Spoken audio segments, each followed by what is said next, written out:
नीते बोधो मांडी घाल के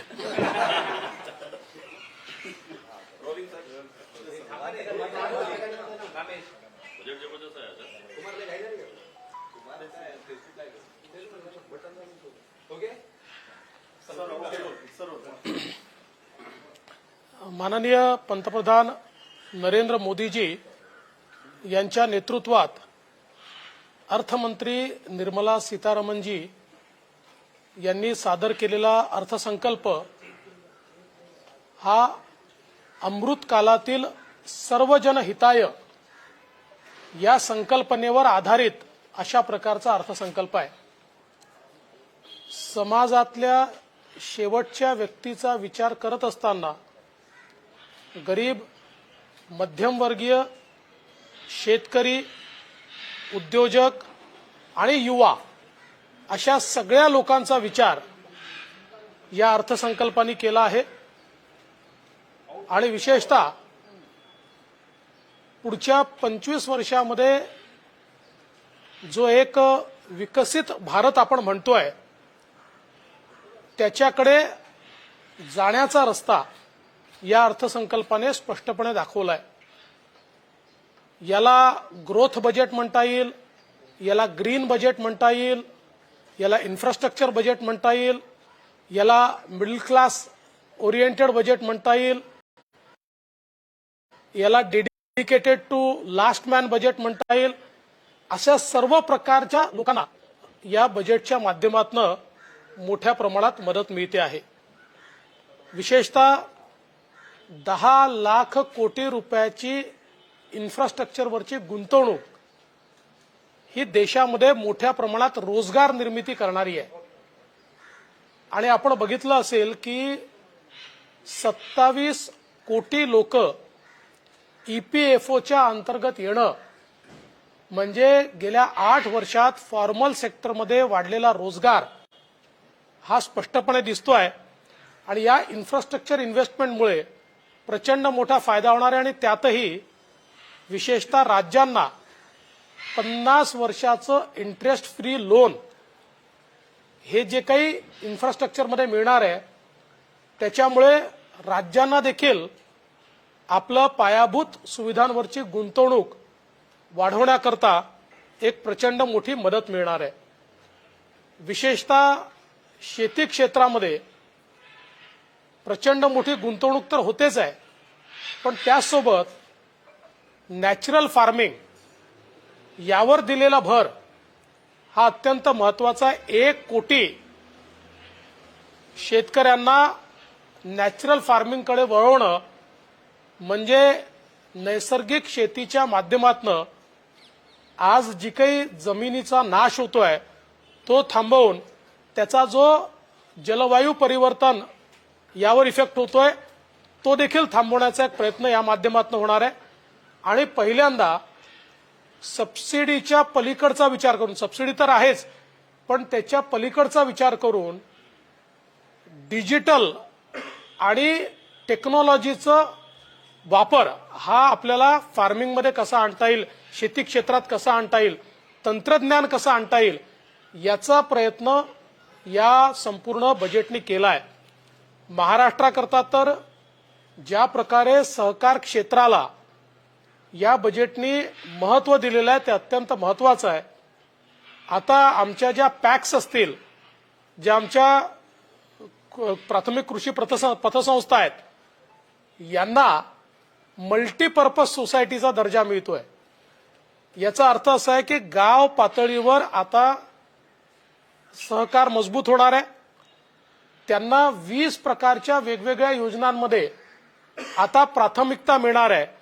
म्हणजे आमच्या पॅक्स आता कोल्ड स्टोरेज पासनं तर पेट्रोल पंपापर्यंत कुठलेही काम करू शकतील अशा मल्टीपर्पज सोसायटी झाल्यामुळे स्थानिक स्तरावर रोजगार देखील वाढणार आहे।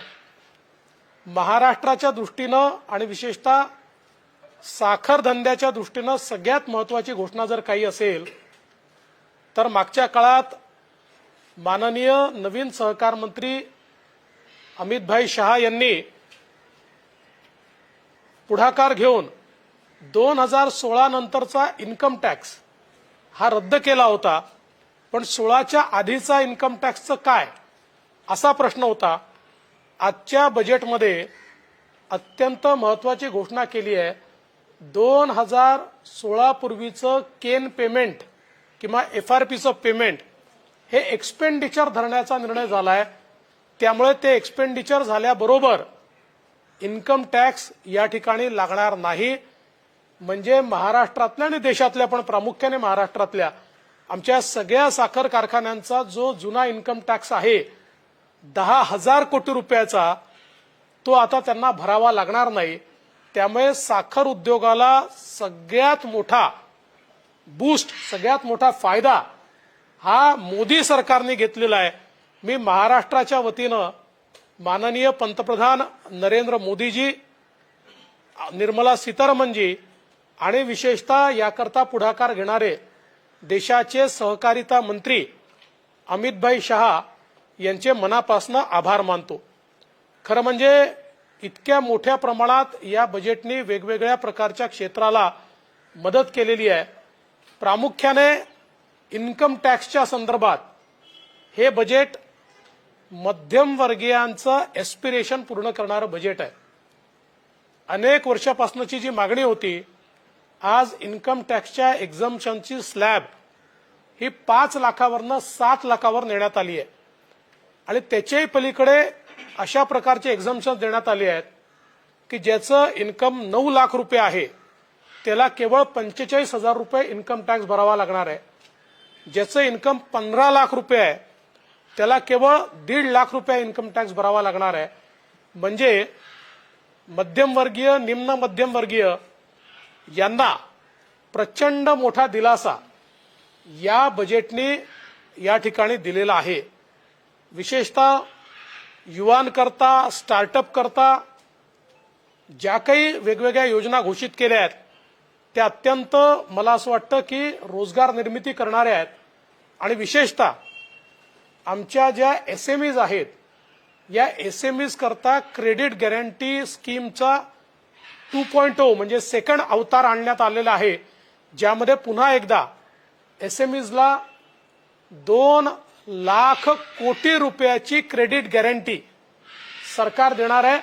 आणि प्लस त्यांना जो काही रेट ऑफ इंटरेस्ट आहे त्यामध्येही 1% कपात केली जाणार आहे.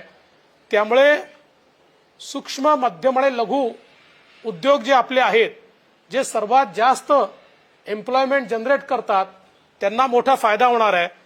आणि विशेषतः कोविड काळामध्ये ज्यांचं फेलियर झालं अशा लोकांना त्यांची जी अडकलेली रक्कम आहे सरकारकडे, त्याच्या 90% पैसे परत करण्याचा निर्णय हा सरकारने घेतलाय. त्यामुळे कोविडमध्ये ज्यांचं फेलियर झालं असे उद्योग आता पुन्हा उभे राहणार आहे.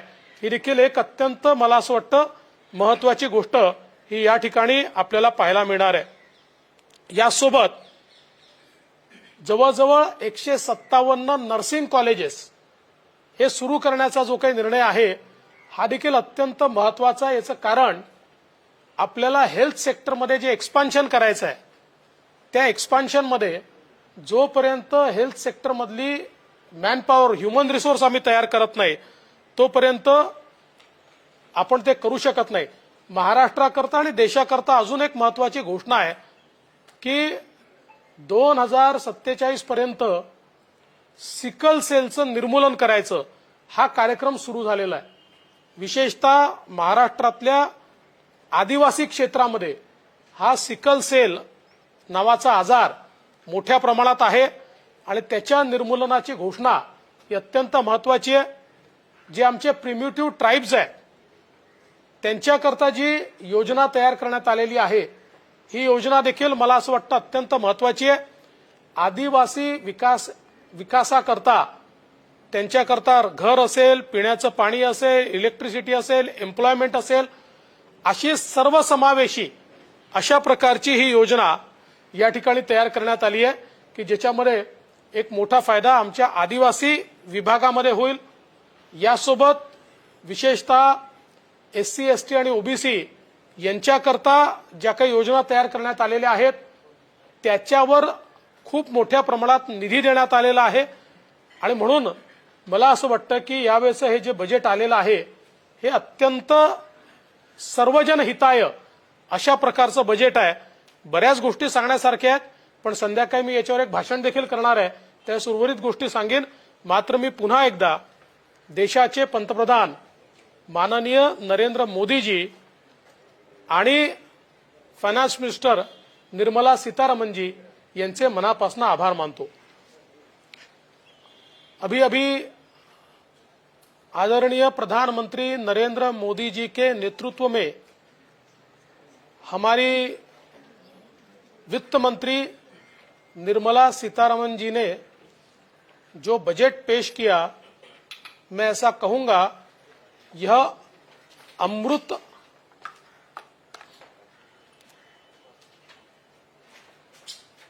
मैं यह कहूंगा कि अभी पेश किया हुआ बजट ये अमृत काल का सर्वजन हिताय इस प्रकार का बजट है. इस बजट में जो लोग विकास में पिछड़े हैं, हमारे युवा हैं, हमारे किसान हैं, हमारे छोटे उद्योग हैं, हमारे मिडिल क्लास है, ऐसे सभी को मद्देनजर रखते हुए इस बजट की रचना की गई है. और विशेष रूप से इंफ्रास्ट्रक्चर के क्षेत्र में 10 लाख करोड़ का निवेश, ये अनप्रेसिडेंटेड है, अप्रत्याशित है. और इसके साथ साथ रेलवे में करीब 2,30,000 करोड़ का निवेश, अगर इसकी तुलना 2013-14 से की जाए तो 9 गुना ज्यादा निवेश रेलवे के इंफ्रास्ट्रक्चर में सरकार कर रही है. इसके कारण हमारे विकास की गति बढ़ने में एक बहुत बड़ा फायदा होने वाला है.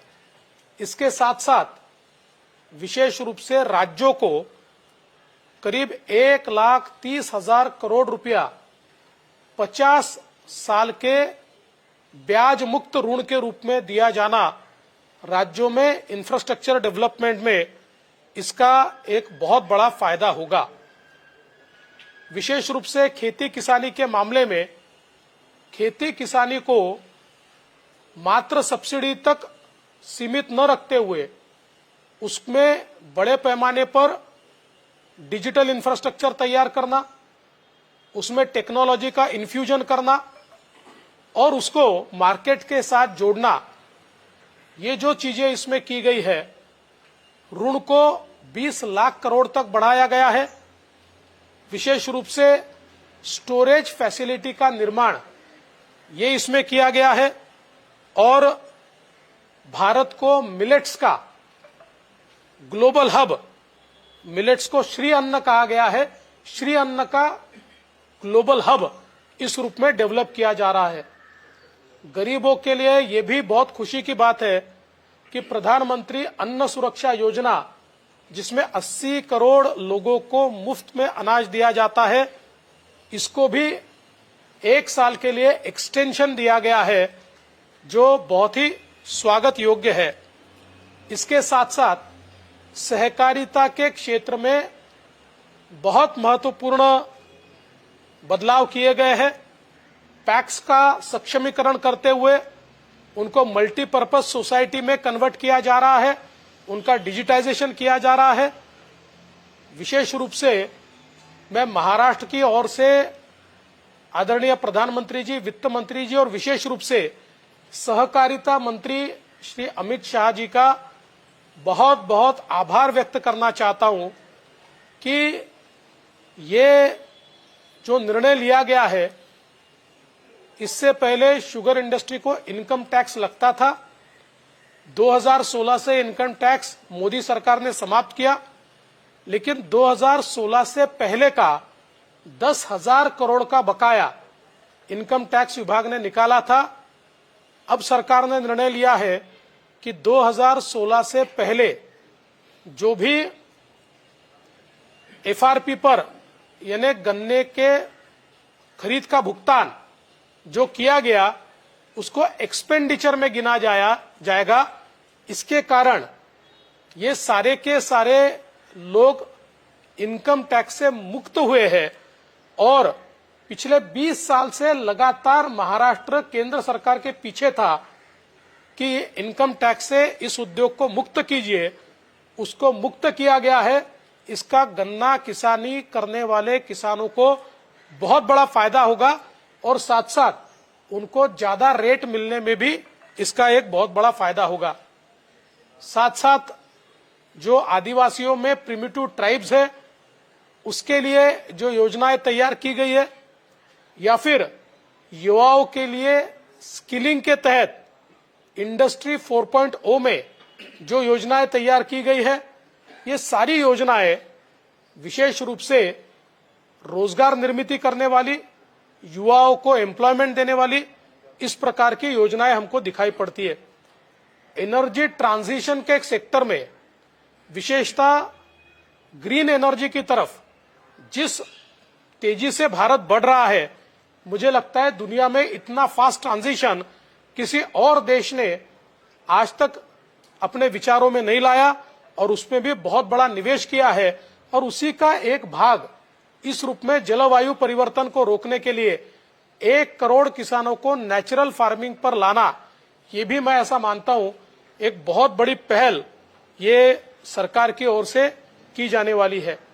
इसके साथ साथ विशेष रूप से मिडिल क्लास के लिए सबसे बड़ी घोषणा इनकम टैक्स के स्लैब में जो चेंज किया गया है और अब 5 लाख की जगह 7 लाख तक की इनकम को कोई टैक्स नहीं लगेगा, ये घोषणा निश्चित ही हमारे मध्यम वर्ग को सुख देने वाली है।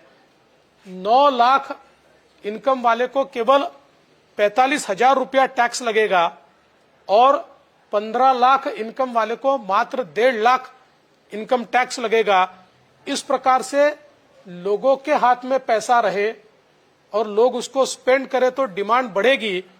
ये सूत्र को हाथ में रखते हुए या सामने रखते हुए जो निर्णय लिया गया है, इसका निश्चित ही हमारे सामान्य जन को और मध्यम वर्ग को बहुत ज्यादा फायदा होगा।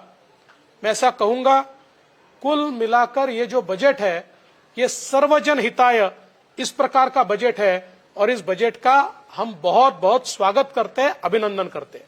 सर, कांग्रेस ने कहा है कि ये बजट भले ही मिडिल क्लास को खुश करने वाला हो, लेकिन आगामी चुनाव को देखते हुए ये चुनाव बजट बनाया गया। एक दूसरा उन्होंने कहा कि ये प्रो कॉर्पोरेट बजट भी है।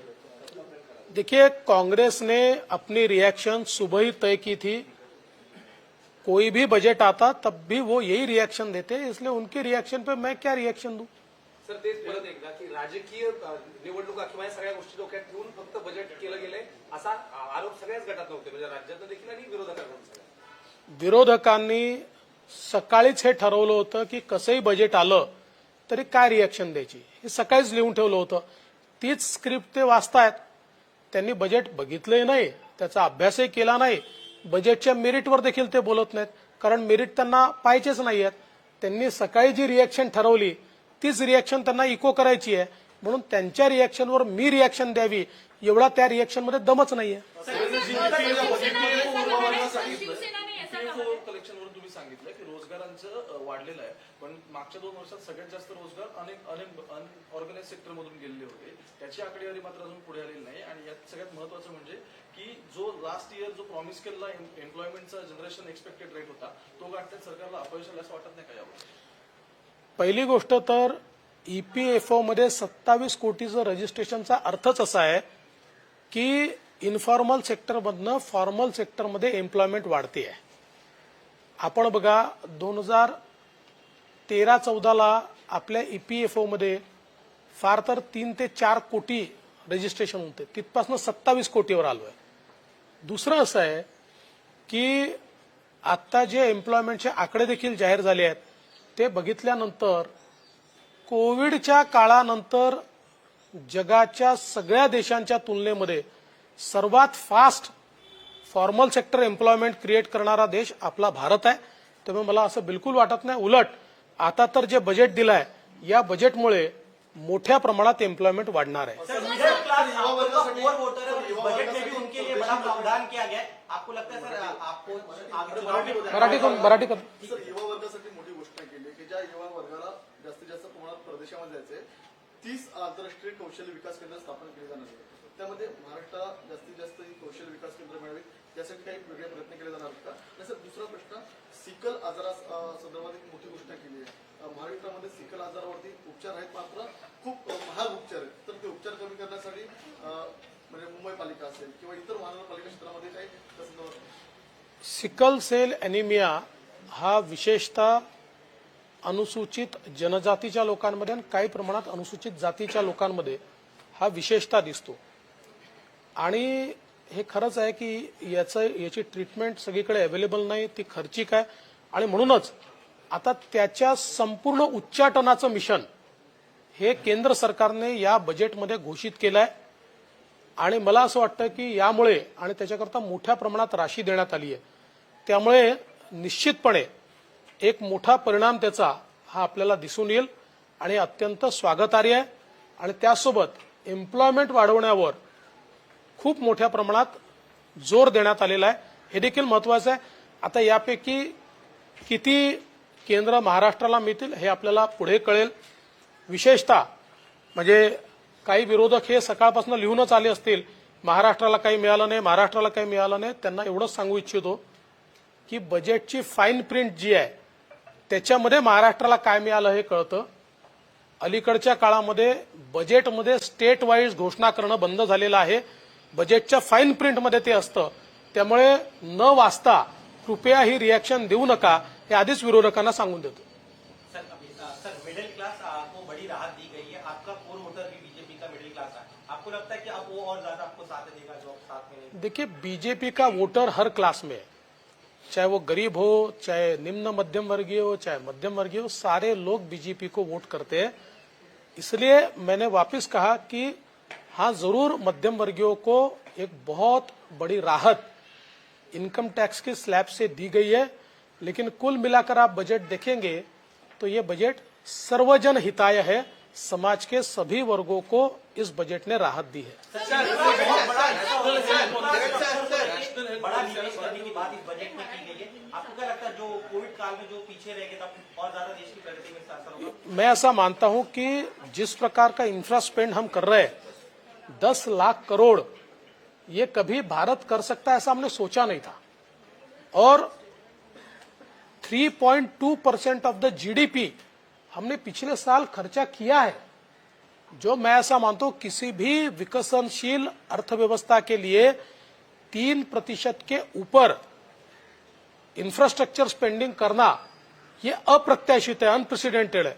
और मुझे लगता है अब उससे भी आगे हम लोग बढ़ रहे हैं. और कुल मिलाकर हम राज्यों को भी जो इंफ्रास्ट्रक्चर स्पेंडिंग के लिए केंद्र से पैसा देते हैं उसका विचार करें तो 4% से ऊपर इंफ्रास्ट्रक्चर स्पेंडिंग बढ़ रहा है.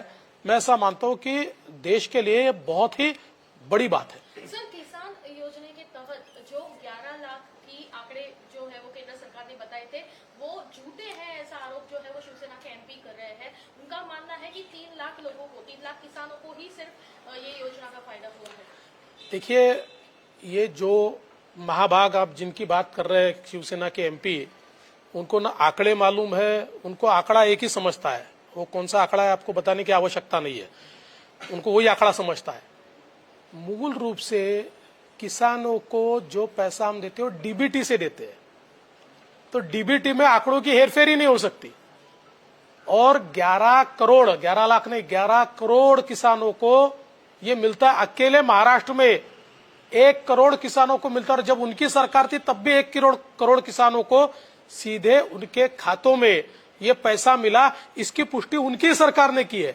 इसलिए ऐसे आंकड़ेबाज लोगों की बात मुझसे मत पूछिए. सर, उनका ये भी कहना है कि जो बजट दिया गया है वो मिडिल क्लास का अगर सोचे तो वोट के हिसाब से बीजेपी ने. इसका जवाब तो दे दिया मैंने. इसका हिंदी में जानना चाहिए सर. एक सवाल किसानों को लेकर किसानों के गोवर्धन वाला जो गोवर्धन को लेकर एक बड़ा अनाउंसमेंट किया गया कि आने वाले दिनों ऑर्गेनिक खेती होगी. किसानों को कितना फायदा पहुंचने वाला है, क्योंकि एक बड़ा तबका किसान है. देखिए, मैं ऐसा मानता हूं कि आज खेती किसानी के सामने सबसे बड़ा प्रश्न अगर कोई होगा तो वो प्रश्न है आज जलवायु परिवर्तन का जो इफेक्ट खेती पर हो रहा है.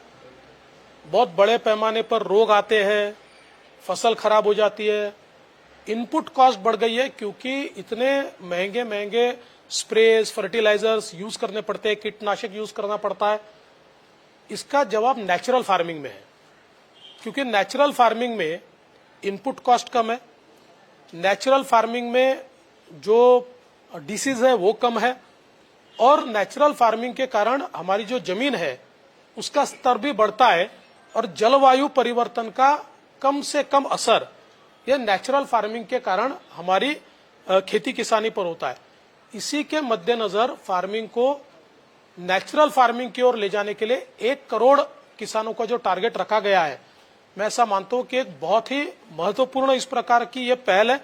इससे किसानों की इनपुट कॉस्ट कम होगी, किसानों की जो रियलाइजेशन है वो ज्यादा बढ़ेगा, और विशेष रूप से खेती में जो सस्टेनेबिलिटी है वो हम ला पाएंगे। ये जो पूरा बजट हुआ है, इस बजट आया है, इसमें स्टार्टअप और एक्सपोर्ट पे ज्यादा फोकस किया गया है। आपको लगता है ये जो बजट है वो इंटरनेशनल लेवल पे इंडिया को अलग लेवल पे लेके जाएगा? जी देखिए, मूल रूप से जिस प्रकार से हमारा एक्सपोर्ट बढ़ा है, एक समय हम मोबाइल फोन के नेट इंपोर्टर थे, अब दुनिया के सेकंड नंबर के सबसे बड़े मोबाइल फोन के उत्पादक और निर्यातक हम हो रहे हैं। तो इस निर्यात के कारण हमारे यहाँ रोजगारी भी बढ़ती है, और इसके कारण हम फॉरेन एक्सचेंज भी अर्न करते हैं। आज हम देखते हैं कि हमारा फॉरेन एक्सचेंज रिजर्व ये $605 बिलियन के भी ऊपर चला गया है। और इसलिए मैं मानता हूं कि इस बजट ने जिस प्रकार से एक्सपोर्ट के ऊपर एक प्रकार से उसको बल दिया है, नया भारत जो है ये ग्लोबल सप्लाई चेन का एक भाग बन रहा है, और इसके कारण हम लोग एक्सपोर्ट बढ़ा रहे हैं। और विशेष रूप से चीन ने जो एक फैक्ट्री ऑफ वर्ल्ड ये मादा हासिल किया था, धीरे धीरे उसकी ओर भारत को हम बढ़ा रहे हैं।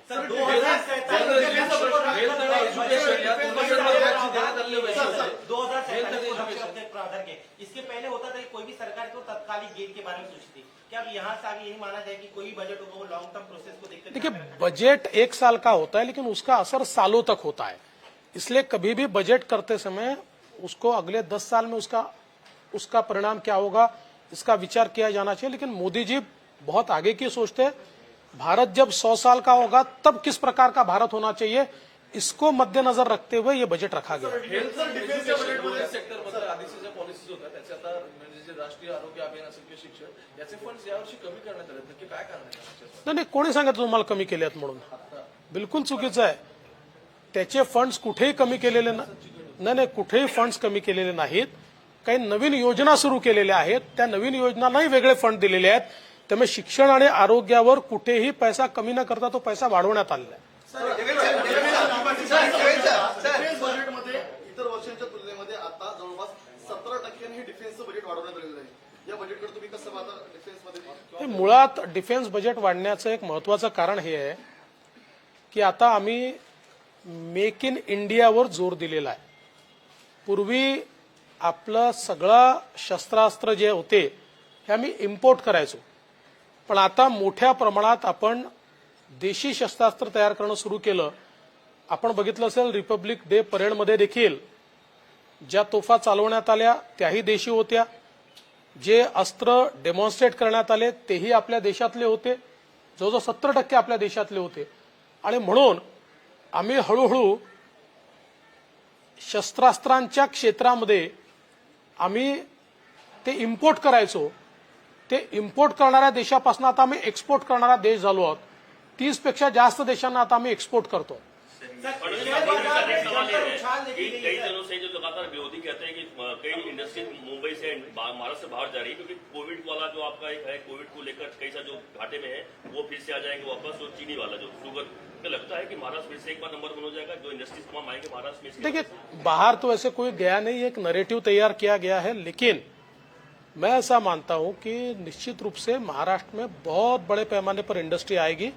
और विशेष रूप से चीनी के क्षेत्र में जो 2016 के पहले का 10,000 करोड़ का इनकम टैक्स चीनी मिलों पर लगा था, उसको समाप्त करने का काम मोदी सरकार ने किया है और हमारे सहकारिता मंत्री अमित भाई शाह ने किया है। मैं ऐसा मानता हूं ये सबसे बड़ी पहल है, सबसे बड़ी पहल है। सहकारिता के क्षेत्र में इतनी बड़ी पहल इससे पहले कभी हुई नहीं थी। सर, शेयर बाजार में अच्छा रिटर्न देखने को मिला है। 1000 प्लस से ज्यादा शेयर बाजार आयात करताना दुसरीकडे सुवर्ण कारांना कुठेही दिलासा दिलेला नाहीये, त्यामुळे सुवर्णकार राज्यातले नाराज आहेत. काय सांगा? क्या पूछा था आपने? शेयर बाजार में सर जबरदस्त रिस्पॉन्स देखा। देखिए, शेयर बाजार जो होता है ये एक सेंटिमेंट होता है और इन्वेस्टर्स का सेंटिमेंट ये इस बजट से बढ़ा हुआ दिखाई पड़ता है। और विशेष रूप से इनकम टैक्स के स्लैब में जो अंतर होता है उसके कारण एक डिस्पोजेबल इनकम ये जब सामान्य व्यक्ति के हाथ में आती है तो उसको वो खर्चा करता है तो उससे चीजों की डिमांड बढ़ती है, तो उससे इंडस्ट्री को भी एक फायदा होता है। तो इसलिए जब इस प्रकार का कोई एक बजट आता है और विशेष रूप से इंफ्रास्ट्रक्चर के क्षेत्र में 10 लाख करोड़ का निवेश, ये 32 कोर इंडस्ट्री को बूस्ट देता है। 32 कोर इंडस्ट्री इससे बूस्ट होती है, तो मुझे लगता है कि इसके कारण इसका भी बहुत बड़ा फायदा होता है। सर डिफेंस को इस बार 13% ज्यादा पिछले साल से दिया गया है। इसको हिंदी में पूरा डिसाइड कीजिए कि जिस तरह से मेक इन इंडिया का प्रोसेस चल रहा है और ये जो मैसेज है वो पाकिस्तान में चाइना को किस तरह से आप देखने जाएगा?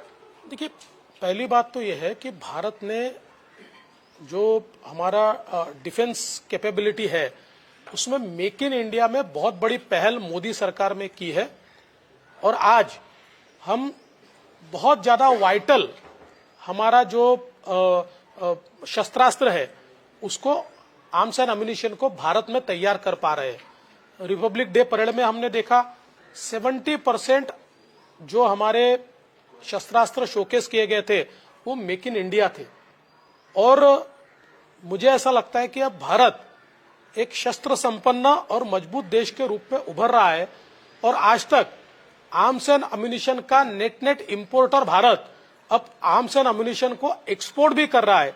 ये भी बहुत महत्व की बात है। मुझे लगता है देश को प्राथमिकता देना, देश की सुरक्षा को प्राथमिकता देना, ये इसमें से हमारे सामने आता है। Okay, thank you. Thank you.